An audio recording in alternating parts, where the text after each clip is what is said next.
पाकिस्तान तहरीक इंसाफ को एक बड़ा मौका मिल गया कराची में जलसा करने का। तहरीक इंसाफ के लोग काफ़ी एक्साइटेड हैं कि मज़ार कायद पे नज़दीक वो एक जलसा कर सकते हैं। ये एक बड़ी कामयाबी बन सकता है अगर अहले कराची निकल आए, क्योंकि जब इमरान खान साहब की हुकूमत गिराई गई थी तो सबसे पहले कराची बाहर आया था। कराची के शहरियों ने एक बहुत बड़ा एहतजाजी मुजाहरा किया था, वहाँ पे उन्होंने इमरान खान का नारा बुलंद किया था और उसके बाद एक तहरीक बन गई थी। अब कराची के पास दोबारा मौका है कि वो सबसे पहले मोमेंटम बनाए और सबसे आगे बढ़ जाए। अभी तक पाकिस्तान पीपल्स पार्टी ने कोई भी काम जमहूरी नहीं किया, लेकिन मुझे हैरत होगी अगर पाकिस्तान पीपल्स पार्टी इस जलसे के रास्ते में रुकावट ना डाले। देखते हैं कि इस मरतबा ये क्या करते हैं। पीपल्स पार्टी की जमहूरियत क्या है वो तो आप सब जानते हैं। एक डिक्टेटर की तरह जरदारी खानदान इस पार्टी को अब चला रहा है, कोई सवाल करने वाला ही नहीं है। अभी एक वीडियो हम देख रहे थे कादर पटेल साहब की, वो जिस तरह जरदारी साहब को मिले हैं बिल्कुल बहुत नीचे तक पहुंच गए, और जैसे वो मिले हैं पता नहीं अब वो इसको कोई जवाब दे सकते हैं। बहरहाल इस तरह तो कोई किसी को नहीं मिलता जैसे जरदारी साहब को पटेल साहब मिल रहे थे। तो ये अब एक तरह की डिक्टेटर है जरदारियों की इस पार्टी के अंदर। नादरीन, एस्टेब्लिशमेंट का चैनल है एक, उसका सर्वे आ गया सोशल मीडिया पे, उनका डिजिटल चैनल है।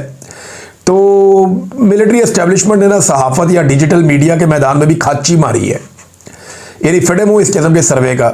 डिजिटल मीडिया को ना ये समझते हैं, ना सोशल मीडिया को समझते हैं, ना इन्हें आइडिया वो कैसे काम करता है, फिर टके का इनको समझ नहीं है उसके बारे में। ये सोशल मीडिया को जानते ही नहीं है, इन्हें पता ही नहीं है। वो आम आदमी है, वो लॉजिक के ऊपर बात सुनता और करता है। इन्होंने अजीबोगरीब सर्वे कर दिया। सर्वे में एक तरफ कह रहे हैं कि 70% नौजवान बेरोजगारी से परेशान हैं, 55% नौजवानों ने यह कह दिया कि पिछले साल की निस्बत हमारी माली हालत खराब हो गई है।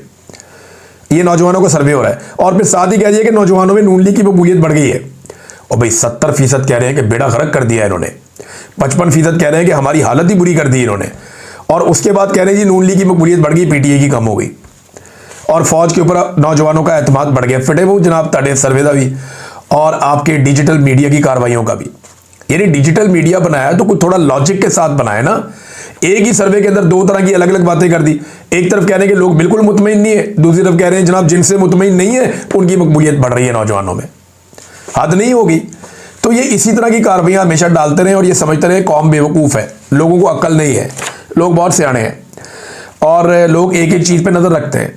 ये 2025 में आपको याद है जब गर्मियाँ आई थी तो इन्होंने अनाउंस किया था, ये वफाकी वज़रा बैठ बैठ के टीवी पे अनाउंस कर रहे थे कि जनाब हमने आईपीपीज़ को सेटल कर दिया, अब आप बेफिक्र हो जाएं, अब बिजली की कीमतें बहुत कम हो जाएंगी। और अब लगातार बिजली की कीमतें कम होने का टाइम आ गया। ये इन्होंने बिजली की कीमतें कम की हैं, ₹1.80, यानी ₹2.25 से ज़्यादा का यूनिट इन्होंने बेसिक फिर बढ़ा दिया। एक मरतबा फिर बिजली की कीमत में इजाफा कर दिया। तो आईपीपीज़ को इन्होंने कहाँ काबू किया, कहाँ बिजली की कीमत कम हुई, बल्कि उसकी कीमत बढ़ गई है। वजह यह है कि ये पैसा इकट्ठा नहीं कर पा रहे, पाकिस्तान में सरमायाकारी नहीं आ रही, कोई पैसा लगाने के लिए तैयार नहीं है। अब ये घरेलू सार्फिन के ऊपर बोझ डाल रहे हैं, इंडस्ट्री बंद हो रही है, एक्सपोर्ट्स पाकिस्तान की लगातार कम हो रही हैं। तो जितना पाकिस्तान को माशी नुकसान हो रहा है उसके नतीजे में ये फ़ायदा उठा रहे हैं। हुकूमत ये कर रही है कि जनाब ये चीज़ महंगी कर दो, वो चीज़ महंगी कर दो, ये भी चीज़ महंगी कर दो, इनसे ज़्यादा से ज़्यादा पैसा ऐंठ के अपने कौमी खजाने में डाल दो और तरक्याती मनसूबे सारे बंद कर दो और पैसा जमा करो। वक्त आने पे हम इस्तेमाल करेंगे अवाम के खिलाफ, और वक्त आने पे हम लोगों में पैसा बांट के वोट भी ले लेंगे। वोट इनको फिर नहीं मिलने।